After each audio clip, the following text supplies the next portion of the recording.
ओम शांति। पिछले एपिसोड में हमने डिस्कस किया था कि जब भी लाइफ में कोई क्रिटिकल या अनएक्सपेक्टेड सिचुएशन आती है तो उसके प्रति हमें किस तरीके का एटीट्यूड या दृष्टिकोण रखना चाहिए। इससे रिलेटेड आपको एक स्टोरी भी शेयर करना चाहूँगी। एक बार एक व्यक्ति ने भगवान को कहा कि भगवान मुझे पावरफुल बनना है। तो भगवान ने कहा ठीक है, और उन्होंने उस व्यक्ति को एक टास्क दे दिया। उन्होंने कहा कि आपको एक बहुत हैवी पत्थर है, उसे पुश करना है। तो उस व्यक्ति ने कहा ठीक है। तो वो बहुत ज़ोर लगाता है,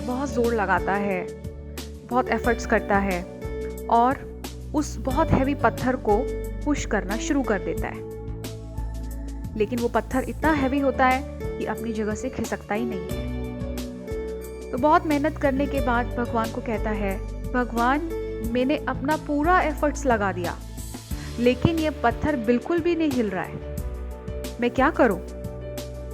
तो भगवान मुस्कुराते हैं। वो कहते हैं कि मैंने तुम्हें पत्थर को पुश करने के लिए कहा था, पत्थर को हटाने के लिए नहीं कहा था।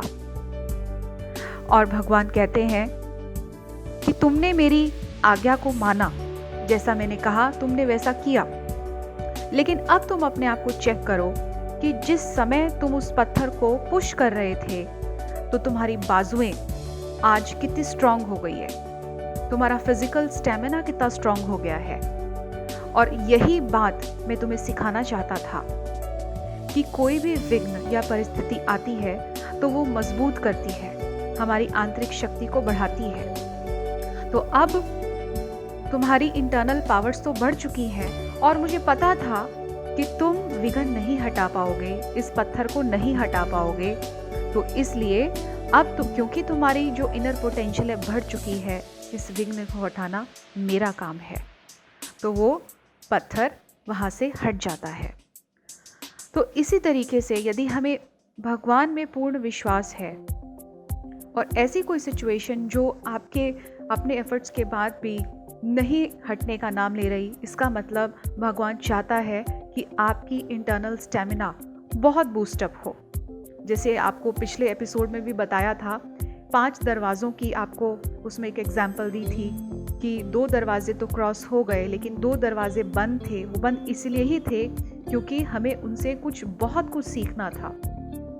और जब भी हम एक टारगेट को अचीव करते हैं तो हमारा सेल्फ डेवलपमेंट उसमें साथ साथ होता है। इसको हम हमेशा माइंड में रखें। हम ये सोचें कि जो मेरा इंटरनल पावर प्रेजेंट का है उसी से ही मैं अपने टारगेट को अचीव कर लूँ, ऐसा पॉसिबल नहीं होता है। क्योंकि जितना ऊंचा आप टारगेट लेंगे उतना ही पावर आपको बढ़ाना पड़ता है उस लेवल तक आने के लिए।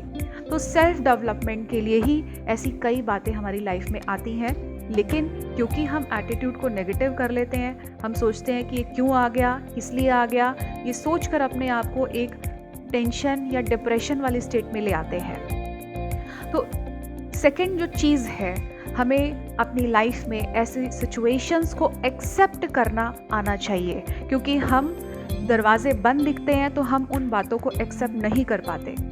तो लॉ ऑफ एक्सेप्टेंस ये हमें यही सिखाता है कि आपके सामने जो चीज़ें आ रही हैं जो आपके अकॉर्डिंग नहीं थी, आप उनको एक्सेप्ट करिए। क्यों एक्सेप्ट करिए? क्योंकि यदि आपको माइंड में यदि ये नॉलेज है कि कोई भी ऐसी बात जीवन में आई है तो वो कुदरत की ऐसी कोई डिज़ाइनिंग है, भगवान की ऐसी कोई डिज़ाइनिंग है जो मुझे एक टारगेट तक, उस टारगेट तक लेकर जाना चाहती है। लेकिन क्योंकि मेरा जो एंगल है, देखने का एंगल है, बहुत छोटा है, इसलिए मैं एक बहुत ब्रॉड एंगल से समझ नहीं पाता हूँ चीज़ों को। लेकिन जैसे ही मैं अपना एंगल को ब्रॉड करता हूँ तब मुझे ये बातें समझ में आती हैं, तब मैं उन चीज़ों को भी, सिचुएशंस को भी, लोगों को भी एक्सेप्ट करता हूँ कि ये जो भी बात आई है ये मेरे भले के लिए आई है। क्यों? क्योंकि कुदरत और भगवान सुपर इंटेलिजेंस है, इनफाइनाइट इंटेलिजेंस है। उनको पता है कि आपको आपके टारगेट तक किस तरीके से पहुंचाना है। तो पहले जब हम चीज़ों को एक्सेप्ट करते हैं तो हम एक्चुअली में अपने आप को एक नॉन रेजिस्टिव स्टेट में ले आते हैं। क्योंकि जब तक एक्सेप्ट नहीं कर रहे होते एक संघर्ष की स्थिति होती है, एक रेजिस्टेंस की स्थिति होती है। हम चीज़ों से जूझ रहे होते हैं और रेजिस्टेंस क्रिएट करना अपने अंतर जगत में, एक संघर्ष की स्थिति पैदा होना, उन चीज़ों को बदलने की कोशिश करना, ये उसी तरीके से है जैसे मैं पूरी कायनात के साथ स्ट्रगल कर रहा हूँ। लेकिन उस कायनात को पता है कि आपको आपके टारगेट तक कौन से तरीके से लेकर जाना है। तो इसमें ये बहुत इम्पॉर्टेंट है कि जो भी सिचुएशन आई है उसको आप एक्सेप्ट करना सीखें, चीज़ों को होने दें। जैसे ही आप चीज़ों को अलाउ कर देंगे होने के लिए, तो एक नॉन रेजिस्टिव स्टेट में आने के कारण आपका एनर्जी लेवल धीरे धीरे बूस्टअप होगा, हाई एनर्जी लेवल की ओर आप मूव करेंगे। और जब हाई एनर्जी लेवल की तरफ आप मूव करेंगे, क्योंकि परमात्मा भी बहुत सुपर हाई फ्रीक्वेंसी है, तब आपका उससे कनेक्शन पॉसिबल भी होगा, तब वो आपको पूरी मदद भी करेगा, सपोर्ट भी करेगा, और जो आपको आगे बढ़ने के लिए जिन जिन पावर्स की आवश्यकता है वो सारी पावर्स आपको प्रोवाइड करेगा। जैसे कि बताया था, tolerance power, patience power, handling power उस सिचुएशन को फेस करने के लिए, कॉन्फिडेंस पावर, विल पावर, ऐसी कोई भी पावर हो सकती है। तो जब ये अपसेटिंग सिचुएशन जो मुझे नज़र आ रही है, अगर मैं इसमें चीज़ों को एक्सेप्ट करते हुए आगे बढ़ता हूँ कि जो हो रहा है बहुत अच्छा हो रहा है, मेरे भले के लिए हो रहा है, मुझे ऊंचा उठाने के लिए हो रहा है, अब मैं चीज़ों को अलाउ करना शुरू कर देता हूँ, तो वो अपसेटिंग सिचुएशन एक अपॉर्चुनिटी बन जाती है। और वही अपॉर्चुनिटी मेरे लिए कोई ना कोई नई चीज़ या ब्यूटीफुल थिंग्स का क्रिएशन करती है। और जब धीरे धीरे मैंने चीज़ों को अलाउ करना शुरू कर दिया, उन चीज़ों को एक्सेप्ट करना शुरू कर दिया, उन अपसेटिंग सिचुएशंस, डिस्टर्ब्ड सिचुएशन को मैं एक पॉजिटिव एंगल से देखने लगा, तो मेरा एनर्जी लेवल धीरे धीरे बूस्टअप होने लगा।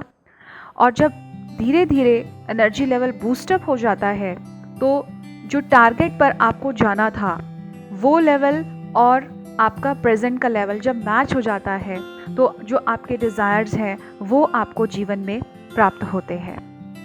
इसके लिए आप बहुत अच्छी अफर्मेशंस भी अपने साथ प्रैक्टिस कर सकते हैं, जैसे कि I surrender myself to the divine plan of my life.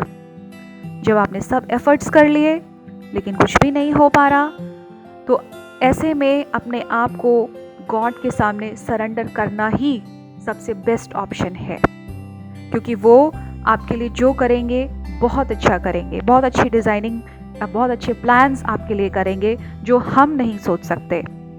इसके साथ ही और भी अफर्मेशंस आप ले सकते हैं कि God is guiding me in each and every step, या फिर everything that is happening in my life is for my highest good. तो ऐसी कुछ अफर्मेशंस की प्रैक्टिस के साथ हमारे में हिम्मत भी आती है, एनर्जी भी आती है। वो बातें जो हमें डिफ़िकल्ट लगती है, उन बातों को भी हम फेस करते हैं और नई क्रिएशन, नई अपॉर्चुनिटीज़ हम अपने लिए बनाते हैं। ओम शांति।